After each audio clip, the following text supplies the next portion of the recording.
Olha, tenho 5 lições para te falar agora. Lições que só aprendi depois dos 50 anos.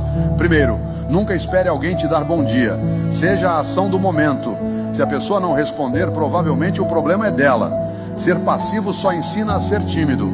E a vida não premia quem espera, mas quem se move. Segundo, não mendigue atenção. Quem quer estar com você, encontra tempo, encontra jeito. Terceiro, o tempo não cura tudo. Ele ensina a gente a caminhar com a dor no bolso e o sorriso no rosto. Quarto, poucas coisas na vida valem a nossa paz. Depois de certo ponto, discutir é perder energia que não volta.